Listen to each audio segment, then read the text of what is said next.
دا ټرمپ دی الله تباه او برباد کی. دا یې اوس اسرائیلو ته وویل بل اوس د پیشنمې پر ټیم بمبار ورباندې وکړي تقریبا 430 کسان خو معلوم هغه نور چې د ملبې لاندې و هغه خو لا نور ولو دا د پیشنمې پر ټیم بمبار پر وکړي حالانکې معاهده سوې وه چې زموږ ته جنګ بندي ده.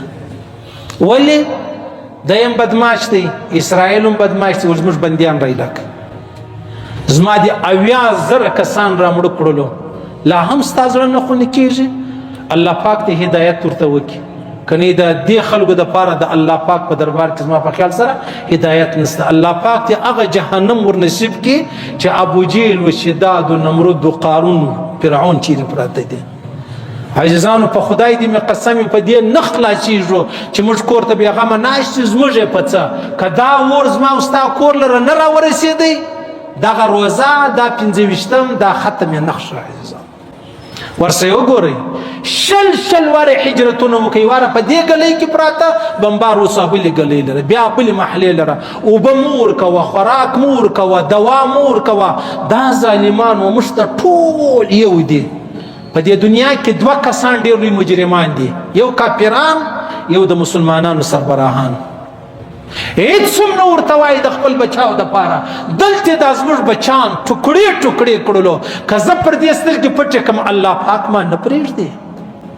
الله ما نه موږ مسلمانان نه یو موږ په یو سپي خوا بدوو په یو خنجر خوا بدوو چې چا په موټر وهلی دلته په مسلمانانو خوا نه بدوو او هغه هم د انبیاو سرزمین هغه هم د ابراهیم علیه السلام وطن و کلی و کور. الله پاک ته د دې نصرت وفرمایي. الله پاک ته هغه د بدر فرشتې ژوندی دي الله دې هغه راولي د نصرت لپاره. الله پاک ته د فلسطین د مسلمانانو بغارې و چیغې واوري. الله پاک ته د یمن کې اوس نیولې دي پر یمن باندې کروزونه راغورځوي وایي ته ولې پر اسرائیلو باندې مطلب بمبار شی مه کوي یا مطلب ګولۍ ورباندې راغورځوي یا زموږ بیړۍ چې دي هغه راګرځوي اوس یې دغه ته نیولې دي. دا موږ څه چم کوو عزیزانو. هغه ورځ را روانه ده په ذل جلال دې مې قسم یې کې لور و خور و مور د کوره نه راسه وایستلې دا ژر نه وخت ولې موږ و ژوند ته مخ ور وګرځوئ و آخرت ته مې شا ور وګرځول و دنیا ته مې مخ ور وګرځوئ و جهاد ته مې شا ور وګرځوله. نن خالد تماشې کوي چې کافران زموږ سره کمې کمې لوبې کوي. کم څوک چې مجاهدین دي الله پاک ته نصرت وفرمایي.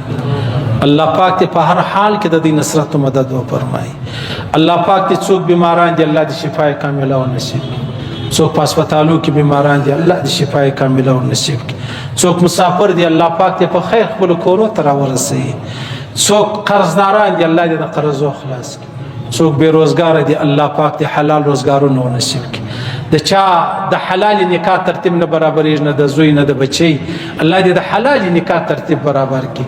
څوک نور مشکلات پریشانی لري په زموږ په وطن کې بدامني ډېره ده الله پاک دې د بدامني وباسي. الله پاک دې بس پر موږ دې ورحمېږي. الله دې زموږ ګناو ته نه ګوري. الله دې زموږ عمل ته نه ګوري. الله دې خپل فضل او احسان را باندې وکړي. الله دې دا قرآن قبول کړي. الله پاک دې دا ویل قبول کړي. الله دې مې اورېدل قبول کړي. الله دې تر مرګه موږ ته د قرآن ادب او احترام او قدر را نصیب کړي. ویل او اورېدل دې الله پاک را نصیب کړي. الله دې پر دې تور موږ ته مرګ راکړي چې موږ مرو دا ووایي لا اله الا الله محمد رسول. دین و اسلام موږ ته محتاج دی.